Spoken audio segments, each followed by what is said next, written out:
जय हिंद बच्चों, मैं आपका अपना प्यारा engineer Satish sir topper board में आपका स्वागत है। आज बहुत ही इंपॉर्टेंट स्टार्ट हो रहा है हिंदी का सेट नंबर 1 और इससे क्वेश्चन बहुत ही लड़ेगा। पहला क्वेश्चन है, गुरु नानक ने किस धर्म का प्रवर्तन किया था? पहला ऑप्शन है आपका मुस्लिम धर्म का नहीं किया था, दूसरा ऑप्शन है कि सिख धर्म का किया था, तो ऑप्शन बी सही हो जाएगा।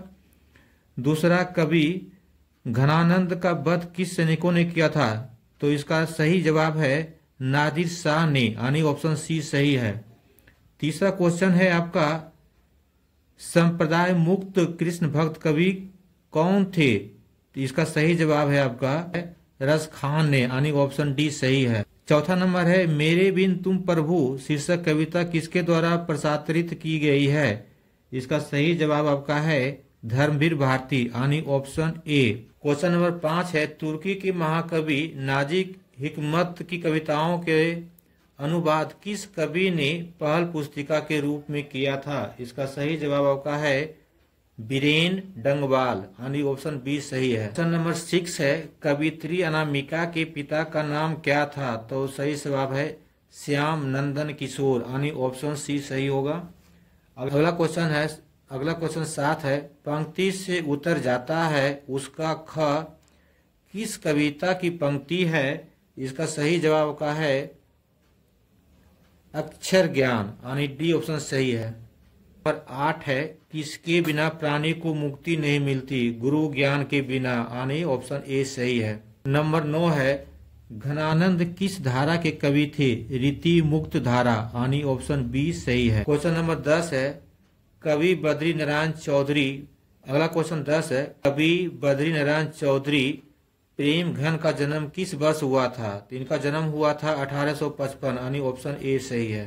क्वेश्चन नंबर 11 है, गुरु नानक की रचनाओं का ग्रंथ किसने किया था? तो गुरु नानक की रचनाओं का ग्रंथ ये किया था आपका श्री गुरु अर्जुन देव ने, यानी ऑप्शन बी सही है। क्वेश्चन नंबर 12 है, इन मुसलमान हरिजन पे कोटनी हिंदू बारिये यह किस कविता का कथन है? यह है भारतेंदु हरिश्चंद्र, यानी ऑप्शन डी सही है। क्वेश्चन नंबर 13 है, प्रेम आइन श्री राधिका प्रेम आईनी श्री राधिका शीर्षक कविता में कवि ने माली मालिन किसे कहा है? तो माली मालिन राधा कृष्ण को कहा है, यानी ऑप्शन डी सही है।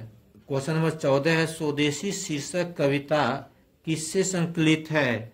तो ऑप्शन इसका पहला है प्रेम घन सर्वस्व से, यानी ऑप्शन ए ही सही है।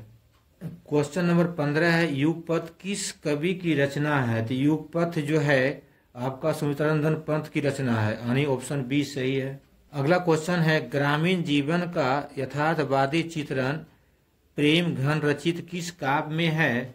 तो सही जवाब इसका है जीर्ण जनपद में, यानी ऑप्शन डी सही है। अगला क्वेश्चन है 17, मोर मुंशी जानकर किस कवि का वध किया गया था?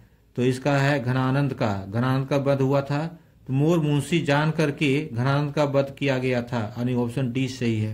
अगला क्वेश्चन 18 है, 30 कोटि संतान नग्न तन यह किस शीर्षक कविता की है? तो ये है भारत माता शीर्षक कविता की, यानी ऑप्शन ए सही है। अगला क्वेश्चन 19 है, निम्न में से कौन सा कविता भारत में जनतंत्र के उदय का जय घोष है? मेरे बिना तुम प्रभु नहीं है, अक्षर ज्ञान ये भी नहीं है, लौट कर आऊंगा फिर ये नहीं है, जनतंत्र का जन्म, यानी ऑप्शन डी सही है, यही है हमारा। अगला क्वेश्चन 20 है, एक बूंद सहसा उछली किसकी रचना है? ये है ए अज्ञेय का। आज्ञा शब्द कौन सा लिंग है? आज्ञा स्त्रीलिंग शब्द है, यानी ऑप्शन डी सही है। अगला क्वेश्चन 22 नंबर है, वाष्प क्या है? ये तत्समक है, तद्भव है, देशज या विदेशज है? वाष्प जो है एक तत्सम का रूप है।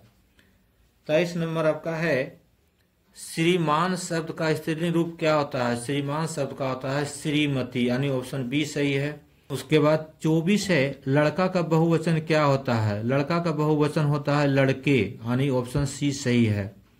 25 नंबर, संज्ञा या सर्वनाम के जिस रूप से वाक्य के अन्य शब्दों के साथ उनका संबंध सूचित होता है उसे कारक कहते हैं। उसे क्या कहते हैं? कारक, यानी ऑप्शन डी सही है।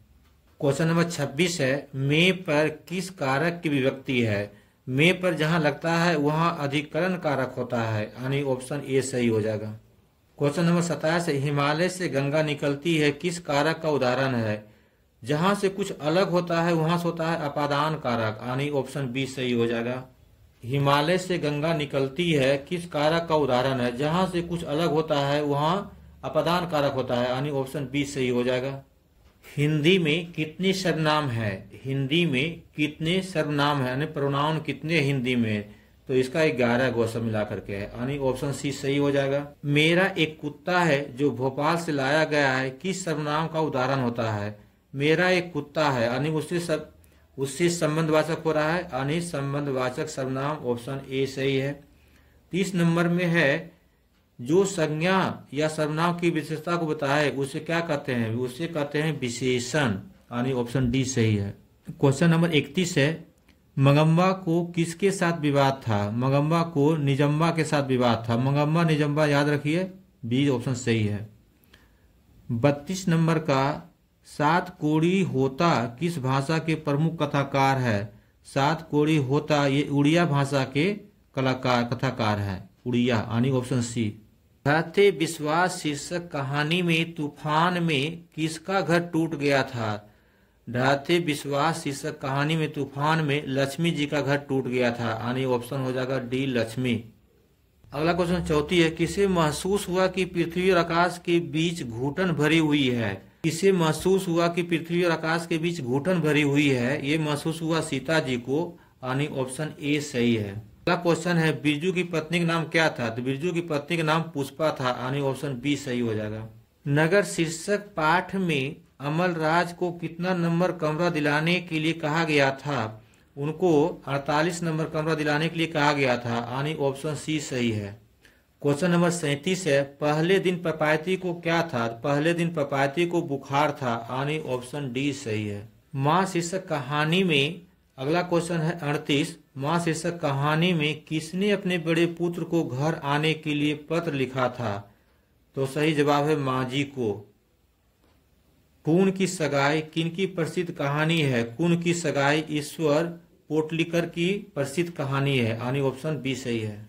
क्वेश्चन नंबर 40 है, कटक शहर को बाढ़ की चपेट से बचाने के लिए किसने पत्थर का बांध बनवाया था? क्वेश्चन नंबर 40 है, कटक शहर को बाढ़ की चपेट से बचाने के लिए किसने पत्थर की बांध बनवाया था?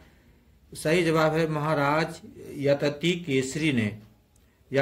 केसरी ने, यानी ऑप्शन सी सही है। गायक शब्द में प्रत्यय क्या है? गायक शब्द में प्रत्यय क्या है? प्रत्यय जो शब्द के बाद में लगता है, यानी गाय प्लस यक, यानी ऑप्शन हो जाएगा आपका बी। क्वेश्चन नंबर 41 है, गायक शब्द में प्रत्यय क्या है? तो गाय प्लस अक, गायक, यानी ऑप्शन डी सही हो जाएगा। तालु शब्द का विशेषण क्या होता है? तालु शब्द का विशेषण होता है तालव्य, यानी ऑप्शन डी सही है। संधि में किनका योग होता है? संधि में दो वर्णों का योग होता है, यानी ऑप्शन ए सही है। क्वेश्चन नंबर 44 है, जिसमें पूर्व पद की प्रधानता हो और समस्त पद अवयव हो जाए तो उसे कौन सा समास कहते हैं? उसे कहते हैं अव्ययी भाव समास, यानी ऑप्शन बी सही है। अगला क्वेश्चन है आपका 45, रोगग्रस्त कौन सा समास है? तो रोगग्रस्त जो है तत्पुरुष समास का एक एग्जाम्पल है, यानी तत्पुरुष समास हो जाएगा। क्वेश्चन नंबर 46, वह बाजार की ओर आया होगा किस पदबंध का उदाहरण है? यह जो है क्रिया पदबंध की उदाहरण है, यानी ऑप्शन डी सही है। क्वेश्चन नंबर 47, जिस वाक्य में एक साधारण वाक्य के अतिरिक्त उसके अधीन कोई दूसरा अंग वाक्य हो तो उसे क्या कहते हैं? उसे मिश्र वाक्य कहते हैं। जिस वाक्य में एक साधारण वाक्य के अतिरिक्त कोई दूसरा वाक्य होगा उसे मिश्र वाक्य कहेंगे। 48 नंबर क्वेश्चन है, कछुए ने खरगोश को हरा दिया किस वाक्य का उदाहरण है? तो यह एक सरल वाक्य का उदाहरण है, यानी ऑप्शन बी सही हो जाएगा। 49 नंबर है, निम्नलिखित में शुद्ध वाक्य कौन है? तो 4 को दिया हुआ उसमें शुद्ध वाक्य चुनना है। चूहा कपड़ा कुतर कर फाड़ दिया, गलत है। रूपवती सुमन बहुत सुंदर है, रूपवती भी है सुंदर भी है, गलत है। तीसरा है, मकड़ी जाल बुन रही है, तो मकड़ी जाल बुन रही है, ऑप्शन सी सही हो जाएगा। चौथा है, राम और मोहन घोर मित्र है, ये भी नहीं होगा, यानी मकड़ी जाल बुन रही है, सी ऑप्शन सही है। क्वेश्चन नंबर 50 है, गणेश शब्द का पर्यायवाची शब्द क्या है? गणेश जी को एकादंत भी कहा जाता है, यानी ऑप्शन डी सही हो जाएगा। 51, क्वेश्चन नंबर 51, लेखक हजारी प्रसाद द्विवेदी ने दयनीय जीव किसे कहा है? अल्पनीय पिता को। क्वेश्चन नंबर 51 में लेखक हजारी प्रसाद द्विवेदी ने दयनीय जीव किसे कहा है? अल्पज्ञ पिता को, यानी ऑप्शन ए सही हो जाएगा। क्वेश्चन नंबर 52 है, किस शासक ने ऐसा सिक्का चलाया जिस पर नागरी लिपि में राम सीए शब्द अंकित है? यानी ऑप्शन नंबर बी, बादशाह अकबर ने चलाया था ऐसा। क्वेश्चन नंबर 53 है, चंद्रगुप्त द्वितीय विक्रमादित्य का व्यक्तित्व का नाम क्या था? उनका नाम था देव, यानी ऑप्शन डी सही है। क्वेश्चन नंबर 54 है, कर्नाटक प्रदेश के सरवन बेलगोल स्थान किस प्रसिद्ध तीर्थ स्थान है? ये है आपका जैनों का, यानी ऑप्शन डी सही हो जाएगा, जैनों का। क्वेश्चन नंबर 55 है, बहादुर शीर्षक पाठ में किसकी कहानी है? बहादुर शीर्षक पाठ में नेपाली गवई गोरखे की कहानी है। क्वेश्चन नंबर 56 है, बहादुर से मार खाकर भैंस भागी भागी किसके पास चली गई? तो वो बहादुर की माँ के पास चली गई थी, यानी ऑप्शन बी सही है। अगला क्वेश्चन है, बड़े भाई किस लेखक की रचना है? बड़े भाई किस लेखक की रचना है? यह है रामविलास शर्मा का, यानी ऑप्शन सी सही है। दक्षिण भारत में मंगल नागेश्वरम की तरह सनाही किसकी मंगल ध्वनि की संपूरक है? ये है प्रभाती की, यानी ऑप्शन डी सही है। क्वेश्चन नंबर 59 है, मरते दम तक न शहनाई छूटेगी न काशी, यह कथन किसका है? यह बिस्मिल्लाह खां का है, यानी ऑप्शन ए सही है, यानी ऑप्शन ए सही है। क्वेश्चन नंबर 60 है, नसीहत शब्द का अर्थ क्या होता है? नसीहत का मतलब होता है शिक्षा, यानी ऑप्शन बी सही है। क्वेश्चन नंबर 62 है, मैं चाहता हूं कि सब देशों की संस्कृतियों की हवा मेरे घर के चारों ओर अधिक से अधिक स्वतंत्रता के साथ बहती रहे, यह किसने कहा था? यह कहा था महात्मा गांधी ने, यानी ऑप्शन डी सही है। अगला क्वेश्चन है, श्रम विभाजन और जाति प्रथा शीर्षक पाठ के लेखक का नाम क्या है? तो इसका लेखक का नाम है भीमराव अंबेडकर, यानी ऑप्शन ए सही है। क्वेश्चन नंबर 64 है, विश्व के दांत शीर्षक पाठ किस कहानी संग्रह से लिया गया है? तो यह जो है विश्व के दांत तथा अन्य कहानियां से लिया गया है, यानी ऑप्शन बी सही हो जाएगा। क्वेश्चन नंबर 65 है, बहादुर शीर्षक पाठ के लेखक के बड़े लड़के का नाम क्या था? तो शीर्षक के लेखक के बड़े लड़का का नाम था किशोर, यानी सी सही है। निम्नलिखित में से कौन हिंदी आलोचना के महत्वपूर्ण साक्षात्कार कवि के है? तो भीमराव अम्बेडकर नहीं है, बिरजू महाराज भी नहीं है, मैक्स मूलर भी नहीं है, रामविलास शर्मा जी है, यानी ऑप्शन डी सही हो जाएगा। 67, मेघदूत का जर्मन पदानुवाद किसने किया था? मैक्स मूलर ने किया था, ऑप्शन ए सही है। क्वेश्चन नंबर 68 है, हजारी प्रसाद द्विवेदी का जन्म किस वर्ष हुआ था? हजारी प्रसाद द्विवेदी का जन्म जो है 1907 ईस्वी में हुआ था, यानी ऑप्शन बी सही है। क्वेश्चन नंबर 69 है, नाखूनों का बढ़ना मनुष्य के किस प्रवृत्ति का परिणाम है? ये है पाशविक प्रवृत्ति का परिणाम, यानी ऑप्शन बी सही है। क्वेश्चन नंबर 70, धारा नगरी का कौन शासक अपने विदानुराग के इतिहास में प्रसिद्ध है?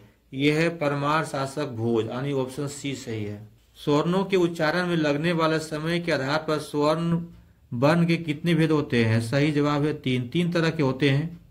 क्वेश्चन नंबर 72 है, च का उच्चारण स्थान क्या है? तो च का उच्चारण स्थान तालु है। क्वेश्चन नंबर 72, च का उच्चारण स्थान क्या है? क का उच्चारण स्थान तालु है। च का उच्चारण स्थान क्या है? तालु है, तालुका से होता है इसलिए तालु बोलते हैं। 73 में निम्नलिखित में से अंतःस्थल व्यंजन कौन सा है? क, स, तालब स, ल, इसमें ल है, यानी ऑप्शन डी सही हो जाएगा। 74 में एक मात्रिक स्वर निम्न में कौन सा है? ये है ह्रस्व स्वर, यानी ऑप्शन ए सही जवाब है। क्वेश्चन नंबर 75 में मुक्ताक्षर की अंतिम ध्वनि क्या होती है? मुक्ताक्षर की अंतिम ध्वनि होता है स्वर, यानी ऑप्शन बी सही हो जाएगा। क्वेश्चन नंबर 76 है, यद्यपि शब्द का संधि विच्छेद क्या होता है? यदि प्लस अपी होता है, यानी ऑप्शन सी सही हो जाएगा। अगला क्वेश्चन है, निम्नलिखित में से कौन सा शुद्ध है? भीष्म, ये नहीं शुद्ध है। विधि, ये भी नहीं है। प्राण, ये भी नहीं है। ये हो जाएगा ध चीनी, यानी सही जवाब हो गया द चीनी, ऑप्शन डी। 78 में है, निम्नलिखित चिन्हों में एकहरा उदाहरण चिन्ह कौन होता है? एक कोमा जो होता है ना वही होता है, यानी ऑप्शन ए हो जाएगा। तरह क्या है? ये संयुक्त व्यंजन है। तरह जो है संयुक्त व्यंजन है, विशेष वस्तु भाव और जीव के नाम का बोध होता है, इसे संज्ञा कहते हैं, यानी ऑप्शन सी सही हो जाएगा। क्वेश्चन नंबर 81 है, अंतमुखी शब्द का विलोम क्या होता है? विलोम का मतलब उल्टा होता है, अंतमुखी का होता है बहिमुखी, यानी बी हो जाएगा। जिसे ईश्वर में विश्वास है डैश के लिए एक शब्द क्या है? जिसे ईश्वर में विश्वास है उसे आस्तिक कहते हैं, जिसे विश्वास नहीं रहता उसे नास्तिक कहते हैं। उगल देना मुहावरे का अर्थ क्या होता है? गुप्त बात को प्रकट कर देना। उगल देना का मतलब होता है गुप्त बात या उगल देना मुहावरे का अर्थ गुप्त बात प्रकट करना होता है, यानी ऑप्शन सी सही है। आकाश शब्द का पर्यायवाची शब्द क्या होता है? आकाश शब्द का पर्यायवाची होता है गगन, यानी ऑप्शन डी सही है। आगामी शब्द का विलोम क्या होता है? आगामी शब्द का विलोम होता है विगत, यानी ऑप्शन ए सही है। अगला क्वेश्चन है 86। बिना पलक गिराए के लिए एक शब्द क्या है? जिसको कहते हैं अनेक शब्द के बदले एक शब्द। बिना पलक गिराए के लिए अपलक कहते हैं, बी ऑप्शन सही। 87 नंबर चिराग तले अंधेरा लोकोक्ति का अर्थ क्या है? इसका सही जवाब होता है अपनी बुराई नहीं दिखता, यानी ऑप्शन बी सही है। क्वेश्चन नंबर 88 है त्रिपाद कौन सा समास है जिसमें संख्यावाचक बोध हो? जिससे इसमें त्रिपाद तीन पाद, इसको कहते हैं द्विगु समास, यानी ऑप्शन सी सही है। अगला क्वेश्चन है 89 लोगों ने चोर को मारा किस कारक का उदाहरण होता है? ये होता है कर्म कारक, यानी ऑप्शन हो जाएगा डी सही। क्वेश्चन 90 है पयोधर शब्द का संधि विच्छेद क्या होगा? पयोधर शब्द का संधि विच्छेद होता है पया जोड़ पर, यानी आपका ऑप्शन ए सही है। 50 हाथी किस विशेषण का उदाहरण है? 50 हाथी जिसमें संख्या होता है उसे कहते हैं संख्यावाचक विशेषण, आपका ऑप्शन ए सही है। मोहन मुझसे किताब लिखाता है, मोहन मुझसे किताब लिखाता है किस क्रिया का उदाहरण है? ये हो जाएगा परिणार्थक क्रिया का, यानी ऑप्शन बी सही हो जाएगा। 93 शतवान एक वर्ष से अधिक जीवित नहीं रहेगा किस काल का उदाहरण है? ये होता है भविष्य काल का, यानी भविष्य बता रहा है 1 साल से अधिक जीवित नहीं रहेगा, यानी ऑप्शन बी सही हो जाएगा। ऐसे शब्द जो यौगिक तो होते हैं पर अर्थ के विचार से अपने समान अर्थ को छोड़कर किसी परंपरा से विशेष अर्थ के परिचायक होते हैं क्या कहलाते हैं? ऐसे शब्द को योग रूढ़ शब्द कहते हैं, यानी ऑप्शन आपका सी सही हो जाएगा। 96 नंबर क्वेश्चन है बाबा साहेब भीमराव अम्बेडकर का जन्म किस परिवार में हुआ था? उनका जन्म जो है दलित परिवार में हुआ था, यानी ऑप्शन डी सही है। मैक्स मूलर का जन्म, अगला क्वेश्चन है मैक्स मूलर का जन्म आधुनिक जर्मनी की किस नगर में हुआ था? डेसाउ में हुआ था, यानी ऑप्शन ए सही है। क्वेश्चन नंबर 98 भारत किसकी भूमि है? भारत जो है ब्राह्मण या वैदिक धर्म की भूमि है, यानी ऑप्शन बी। 99 नंबर क्वेश्चन है वाराणसी के पास दारिश नामक सोने के सिक्के से भरा घड़ा किसे मिला था? ये मिला था वारेन होस्टिंग को, यानी ऑप्शन आपका सी सही हो जाएगा। अगला क्वेश्चन और लास्ट क्वेश्चन है 100 का प्रयत्न मानव का अर्थ क्या होता है? प्राचीन मानव, यानी ऑप्शन डी सही है। फिर मिलेंगे आपको अगले वीडियो में नए सेट के साथ।